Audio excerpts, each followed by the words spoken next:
Well, folks, we're visiting today with Hampton Cokeley. He's the CEO at Netranom. They're based out of the Hurricane area between Charleston and Huntington over there in Putnam County. Hampton, thanks for being on the podcast today. Yeah, thank you for having me. Yes, I can't wait to learn more about you, your personal journey, as well as that of Netranom.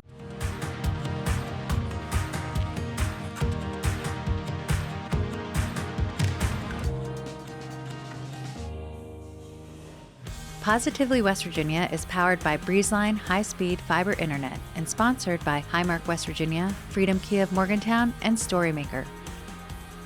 With the help of these sponsors, we are able to share the positive business stories of West Virginians, including the one featured in today's episode. All right, Hampton, tell us a little bit about your business, Netranom. Sure. So Netranom, we're what's called an IT managed service provider. And what we do, we provide IT security, support, and technology to small, medium-sized businesses, really in the West Virginia, Ohio, Kentucky area, but really kind of the West Virginia and surrounding states is where we focus. Yeah. And what we do is we partner with these companies where for a flat monthly fee, we are essentially their outsourced IT department. We try to align our incentives with theirs to where if their IT is a mess, we're not making money.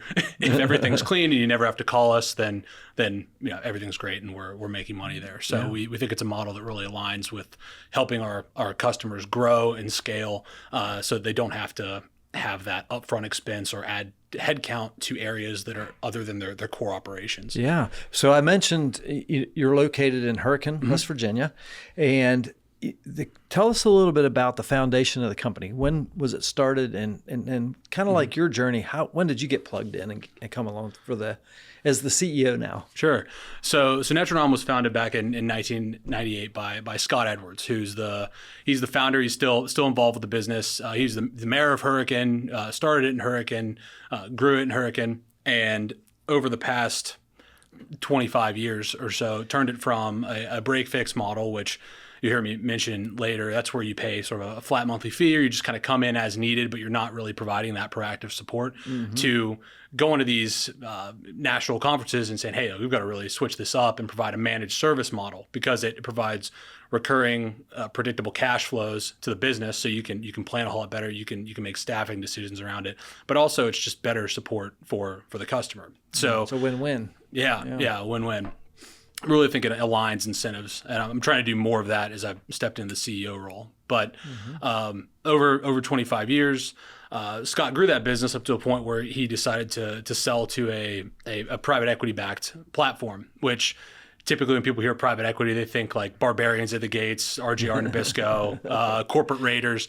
But we're really happy to be part of Lyra, which is a family of 100 managed service providers, and we're not really competing against each other, and which we're really collaborating with each other. So it's centralized ownership, but local management, because their philosophy is that we talk about this a lot in West Virginia, really knowing your local community. Their philosophy is that in this corner of the IT managed services market, you're just going to make better decisions being much closer to your customer than if you were selling to a small company in Culloden and you're based in Chicago and you've got overseas support, and it's just very impersonal. You don't go play golf or go to the business after hours with the owner of the company. You don't really know them. You don't know what their building looks like. Yeah. That's so important these days, right? In terms of having a relationship, someone you can trust and count on. So that's very cool. Well, talk about your journey then, Hampton. Sure. How did you come to be a part of Netranom, but also the CEO, leading the organization? Yeah, so I'm from Charleston, West Virginia, and I can get into the background. But how I came across Netranom, I was working for a software startup also based in West Virginia, and looking for that kind of next step to step up into the CEO role. And I was living in Virginia at the time, and I've tried to stay plugged into the West Virginia business community. I go to the business Chamber Business Summit, try to help out with panels with the startup community in West Virginia as sort of as an advisor and active participant there. And I was tired of not getting invited to things because people knew I lived in Virginia. And like, oh, Hampton's not going to make the 6-hour drive. So I just changed my location on LinkedIn to Charleston, West Virginia. And that put me in the crosshairs of a LinkedIn recruiter. Reached out about this opportunity to be the CEO of a company in Hurricane, West Virginia. And I was like, wait, okay, tell me more. Yeah. And the rest is history. That was about a year ago. Yeah. So you've been since July of 2024 or so leading the organization. How many employees do you have? I actually started off as the director of sales. So came in because we wanted to make that transition smooth. Yeah. Typically, or not typically, but sometimes you'll see that handoff. The founder wants to kind of run off into the sunset with what they've made from selling their business, and then the new CEO comes in and has to untangle 26 years of stuff that lives in someone's head. Sure. So I came in as the director of sales, and Scott and I were able to work together over the next year. Plus, he was able to see if I was a good fit. He wasn't just going to hand me the CEO role. So if I performed well and we got along, and he felt like I was a good fit to help lead this company he built, and he was going to put me in the seat. That's smart. So I've been the CEO since April. Oh, okay, good. Yeah, it took 6 to 10 months or so. Fantastic. Very cool story. Now, I started to ask this question. How many employees do you have then here in West Virginia? 35. 35. That's a nice sized team. That's very cool. What inspired you to kind of take a stab in getting into the tech world? I mean, you've been doing this a while. You graduated and got your degree from the Citadel. You went to University of Texas and got your MBA. But why technology? Sure. So I've been and I don't want to throw any shade toward past IT departments of companies I've worked for, but I've been the victim of bad IT in the past. And I worked at Dell Technologies for a little while, and that's where I really learned what a server was and just everything that goes into making a business run. And then after that, I worked at investment banking, which is a really grueling job. And one thing, and these guys were awesome, so I'm not ripping on the IT team there, but it was just some of the little things, like you would go between floors and you would lose files, you would lose connectivity. And I just became really interested after then later working with a managed service provider. I really like helping businesses run smoothly so they can focus on what they do, whether that's you're looking at like a finance managed service provider or an IT managed service provider. IT is just kind of the vehicle, but it's just helping people operate at their best is what I enjoy doing, and IT is just a way to do that. Well, that's great. I love it. Now, can you talk a little bit about about the products and services specifically that Netranom's known for? What differentiates you from the competition out there? Sure. So we have NetraCare, which is our core managed service offering. That's what you think of as the networking side. Your firewall, your switches, your cabling, all the stuff that's going on in the back end, all your laptops, and the support and proactive support. That's the biggest thing that people don't see is the thousands of tickets that we work on to make things run so they don't break, because we're just trying to make all these vendors talk to each other. So that's NetraCare. Yeah. Then you have NetraVoice. That's your voice over IP. That's your phone system. For companies, a lot of people just use their cell phone, but if you want, you can have a VoIP system, an actual desk phone with what's called a unified communications platform, where it's all the stuff on the back end that makes it so that you can leave a voicemail, and then that voicemail gets turned into an MP3 file and gets sent to your email. There's a bunch of stuff that goes into that. Then there's NetraShield. That's our physical security platform. That's something that people don't typically think about. It's your access control to your door, your facilities. You've got security cameras. One thing that's interesting that sets us apart there is we're IT people. And funny enough, security companies don't actually care that much about cybersecurity. So they'll put affordable cameras in there that may have backdoors or security vulnerabilities, but we verify all of our IT. That's why it may seem like overkill, but all the equipment that we plug into your network, it's secure, as opposed to we're just going to go buy something off of Temu and plug it onto your network.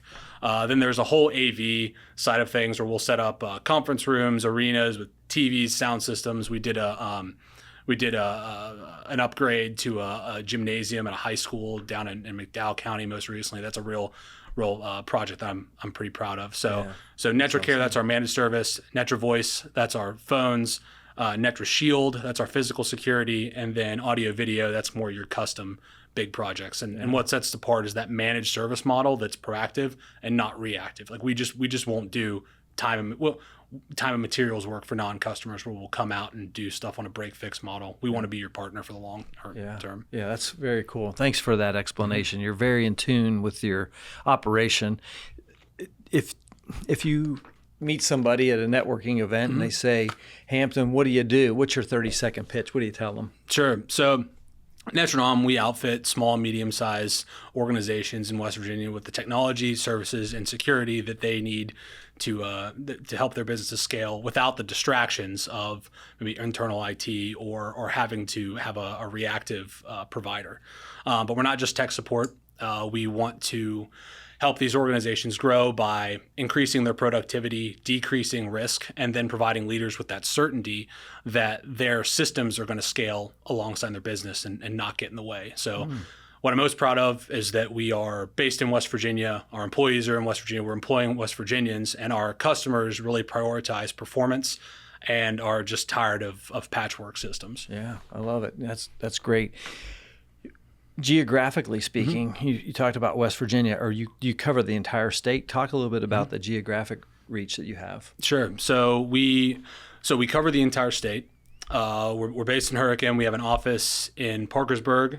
We used to have an office in Morgantown before I joined them. We're reopening that office over at the WVU Innovation Center. Oh, great. I need to sign the lease. So by the time this comes out, we will have an office. I'm here today to sign that lease and get the keys. Great folks over there. Yeah. It's a great space too. Oh yeah. I'm really excited to be a part of that. And because I first found out about MSPs by working with a startup and being a customer of the MSP. So being able to help really small startups focus on what they're trying to do without worried about adding an additional employee. It's something I'm passionate about. But a geographic reach, we have customers in Ohio, Kentucky. But one thing that's cool about the Lyra element is, again, it's a decentralized management model. But we had one customer that said, "Hey, I'm going to open an office up in northern Ohio. Is that too far for you guys? Probably 3-4 hours. Like, we would prefer to not drive over there."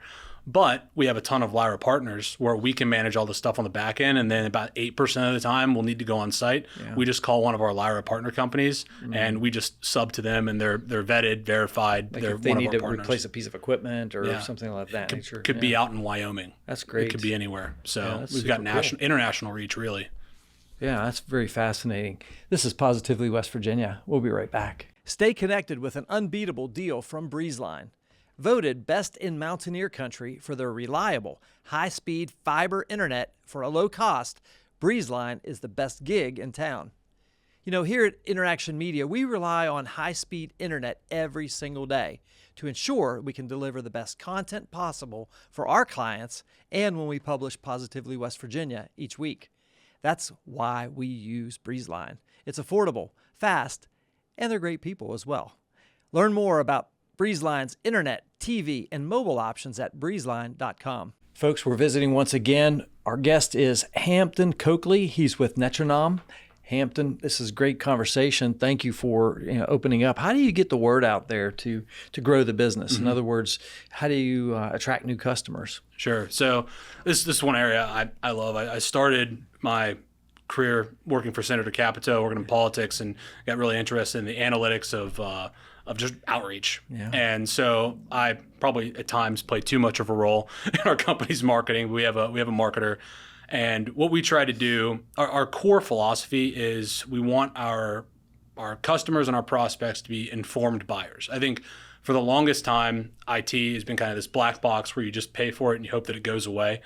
And we don't want that. So our website, we're trying to provide the resources where if you theoretically wanted to do this yourself, you could, but we hope that you learn enough to realize that we should just probably do it for you. Yeah. So we're really trying to just pull back the curtain.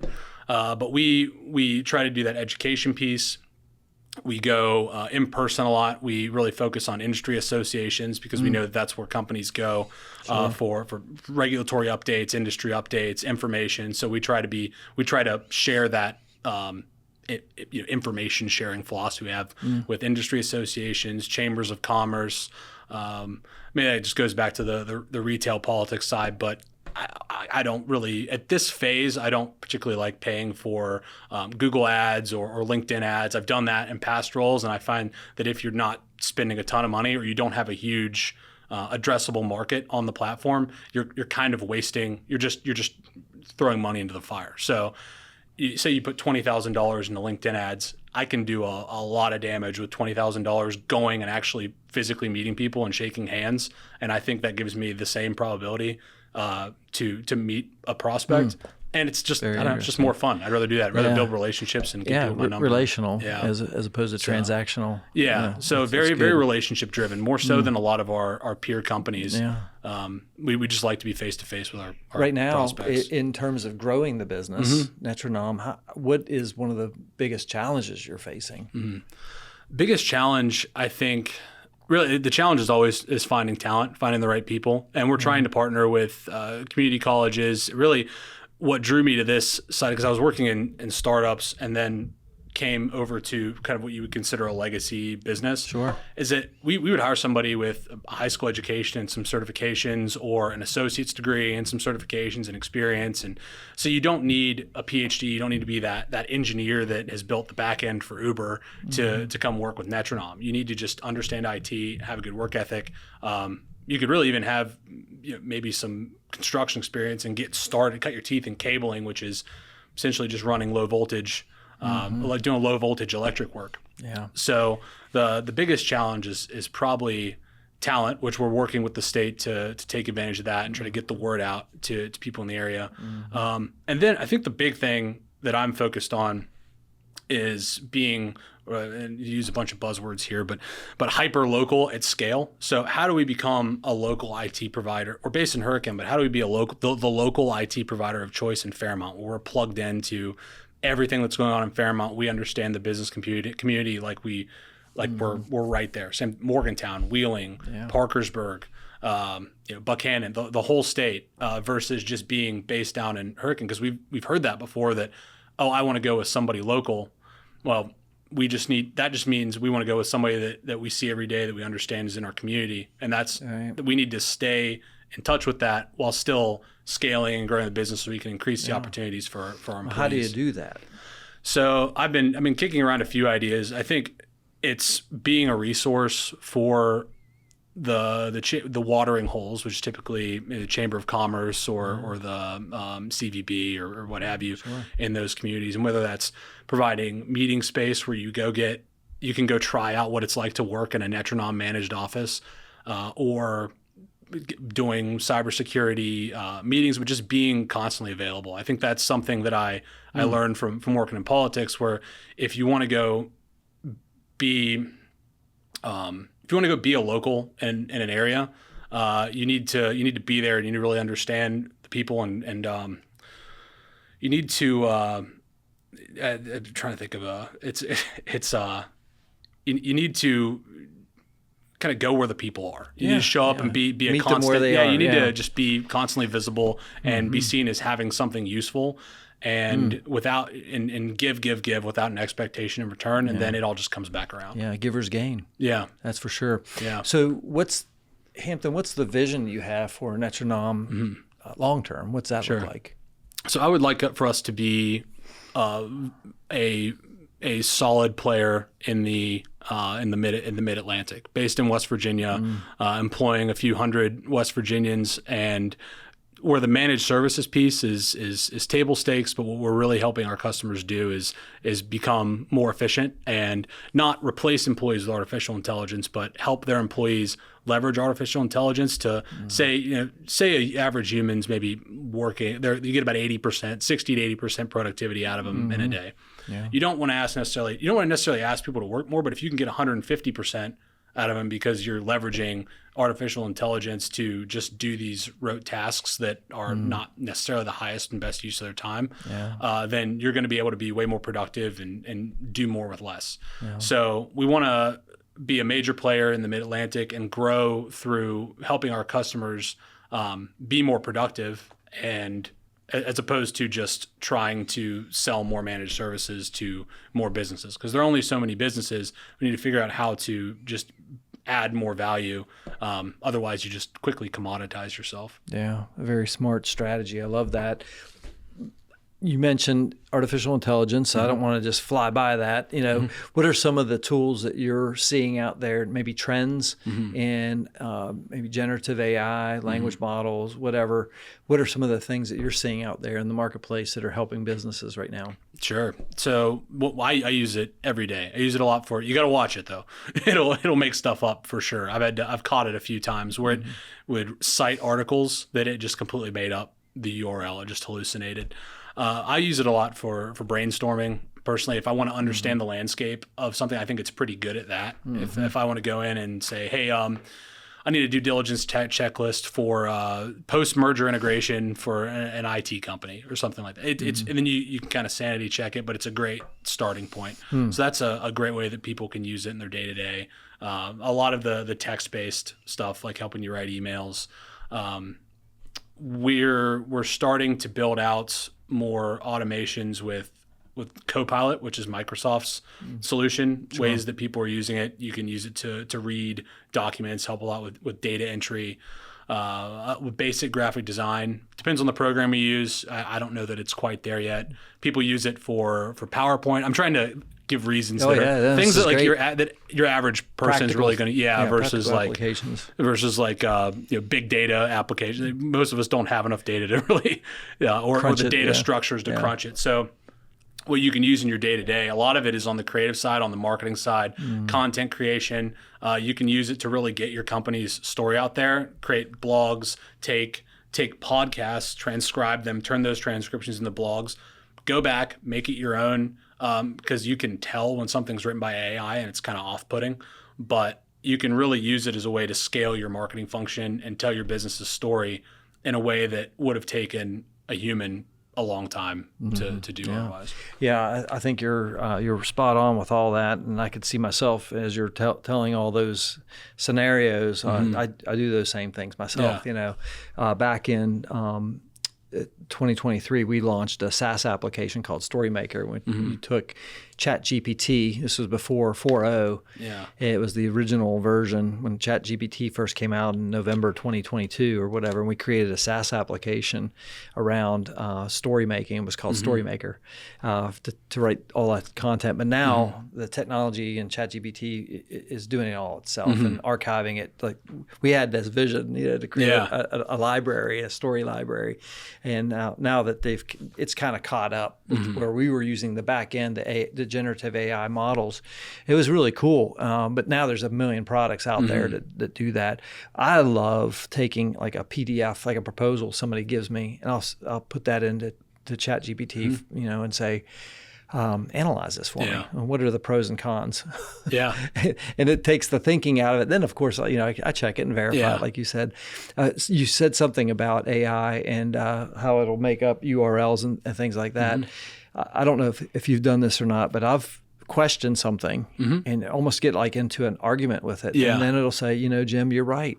It knows my first name, which is weird. And it'll say, you know what, upon further review of this, this is actually what happened. And it's kind of strange to me, like, that's the world that we're living in, and I encourage people to do what you just said and just kind of challenge it, verify and cross-reference and things like that. It's pretty interesting. Any other takeaways on AI? I think I've trained my bot to be a little more humble.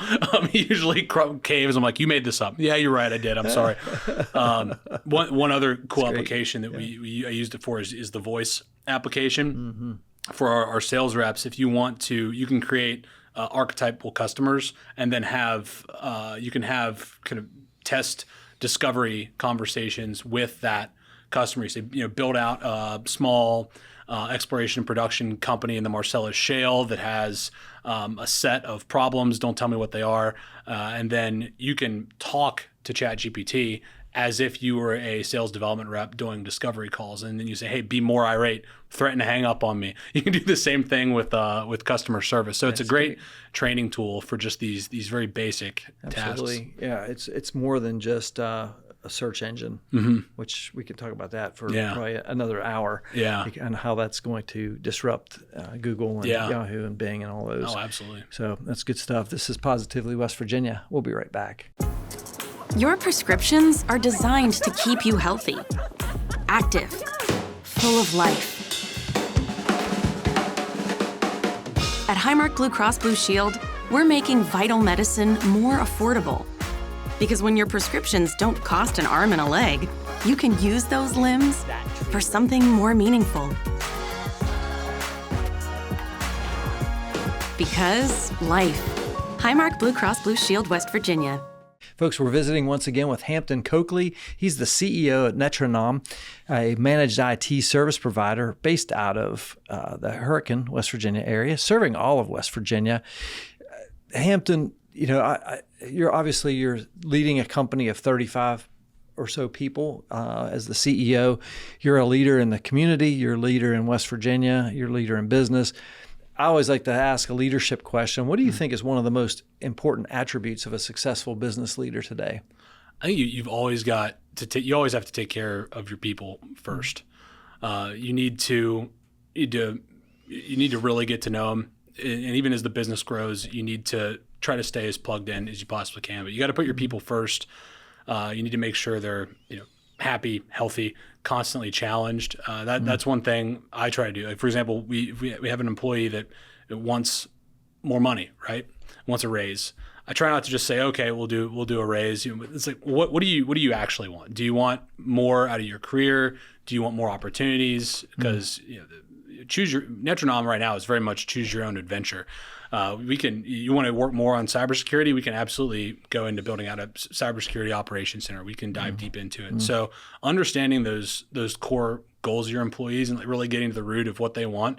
And then the most important part, always following through, because you got to be able to build that trust. You got to get back to them. You got to be responsive, because as soon as you develop that reputation for asking a question, hearing it, and then it just goes in the whatever the nickname is for a trash can folder number or whatever, then it's really hard to get that back. So what I try to do is constantly keep a pulse on the employees and really make them feel valued and treat them the way that I would want to be treated, and give them opportunities to grow in the company. Yeah, I love that. That's very, very wise stuff. And, I think about, the trajectory that Netranom's on, as a 25-year-old company or so, and you at the helm now as the CEO taking the reins. Has there been any specific challenges that you faced, kind of like in that transition period? Yeah, the hardest part is taking over for a personality like a 26-year founder, mayor, investor. Just Scott's a tough act to follow. Yeah. And this is true for anybody looking to take over a business, which I'm sure you've seen online, this whole the whole shift of this whole generation selling their businesses and younger generation taking it on. That's just going to be a recurring theme, is how do you come in and build rapport, and what's that ramp up look like? Because you have to balance delivering on your commitments to, if you have investors, or maybe you bought the business yourself, but you have debt covenants that you have to adhere to, or maybe you just paid cash for it. I don't know what the situation is. But you have to balance those expectations with not coming in and just swinging a baseball bat around and breaking everything, because you don't know. There's 26 years of stuff being done for a reason, and you can't just go in and break everything. So you have to build rapport. You have to understand why processes are there, but you also have to balance that with hitting the goals that you set going into this acquisition in the first place. It almost, Hampton, sounds like you're just describing humility in leadership. Is that kind of where your heart is there? Yeah. I have to. I've just tried to sit back, and there are many times where I have a vision of how something should go, and I have to just let it go, because I could be right, I could be wrong. It's probably a coin flip, but it does more damage for me to be right and insist on taking my road and being right than to let the team member just run with it and feel empowered and feel like they have some decision making, but to then just set some metrics on the back end and say, all right, I don't care what you do as long as it hits these metrics. Then they feel empowered. They've got a North Star. You've got a fail safe. And that's what truly scales versus the tendency to micromanage and think that you're going to be right all the time. Love it. Yeah. What's one piece of advice you would give somebody somebody, maybe a younger person here in West Virginia thinking about starting a business? Yeah, read the news. Read one thing I like to read, a lot of business history.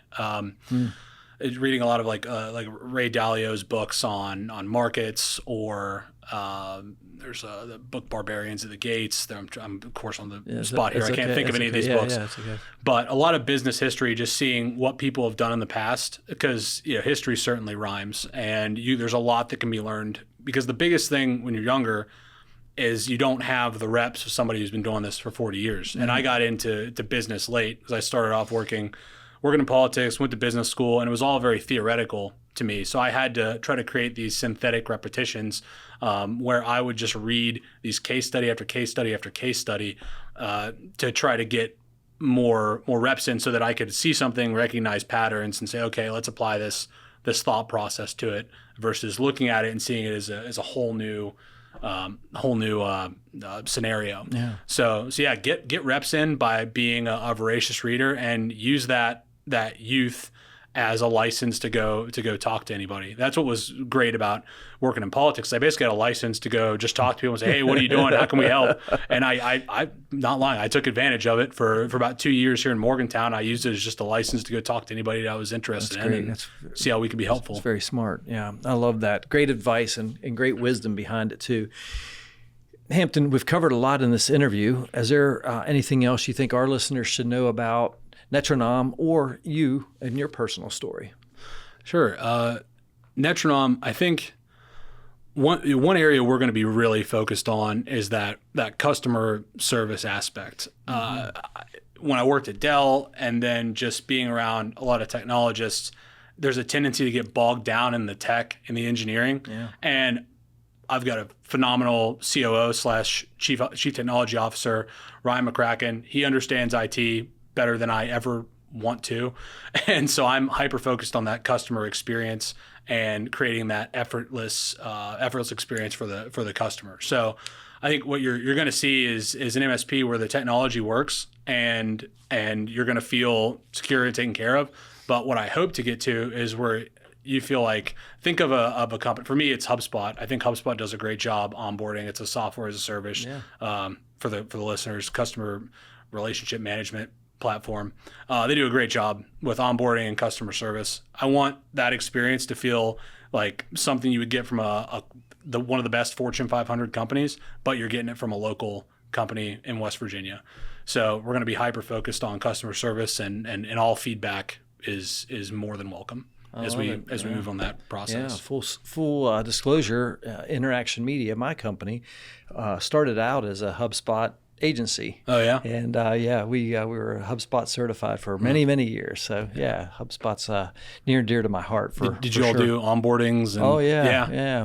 We used to go to Inbound, their annual conference in Boston, and everything. Yeah, it was a lot of fun. Yeah, the chief marketing officer from HubSpot is a Marshall grad. That's right. That's right. Exactly. Has he been on the podcast? No, we actually talked with them when I was talking about the SaaS application StoryMaker. We were talking with them about integrating.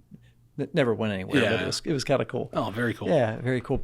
So, Hampton, as we close out our time, how can our listeners learn more about Netranom and perhaps even contact you? Sure. Netranom, www.netranom, netranom.com. That's our website. We're going to do a more formal relaunch of it, but we just recently completely redid it, where we go deeper into the industries we serve, our core values, and what I'm most excited about, what we call the Knowledge Base Camp, where we have our own podcast, what's called Tech Talk by Netranom. It's a very original name, but it gets the job done. A lot of blogs, webinars, just really everything you need to know to better understand the IT environment in your business, or if you just want to understand what your IT team's doing, feel free to go take a look at it. Check out our website, and if you want to reach out to me, feel free to shoot me an email. It's H Cokeley, H hotel, H is in hotel, Cokeley @ netranom.com. Would love to hear from you. Yeah, love it, man. Thanks for putting that all out there. We'll make sure all those links are in the show notes and on social media as well. Our guest once again is Hampton Cokeley with Netranom. He's the CEO. Hampton, I think it's been a great conversation. I learned a lot about you and your company, and even some technology that's on the horizon and coming soon. So it's been great having you on the show, and I think what you're doing is amazing. And I just want to encourage you to keep up the great work. Well, thank you. I really appreciate you having me. Yeah, man. Thank you. Folks, that's a wrap on another episode of Positively West Virginia. If you or someone you know would be a great guest on our show, drop us a line on our website at positivelywv.com. And of course, we appreciate your comments, sharing these really cool conversations with people like Hampton Cokeley and Netranom across your social media. It helps get the word out about their business and them, as well as our podcast, and help spread the word. You're our greatest marketing asset for Positively West Virginia. And also, I just want to say that we appreciate your encouragement along the way, reviews on the podcast, and like I said, sharing. On behalf of our entire Positively West Virginia team, including our producer today, Mr. Justin Schofield behind the controls, I'm your host, Jim Matuga. Stay positive, West Virginia. We'd like to thank our partners, Highmark West Virginia, Freedom Key of Morgantown, InnerAction Media, Storymaker, and our studio sponsor, Breezeline, for helping to share these positive stories. If you'd like to become a sponsor of the Positively West Virginia podcast, visit positivelywv.com/sponsor.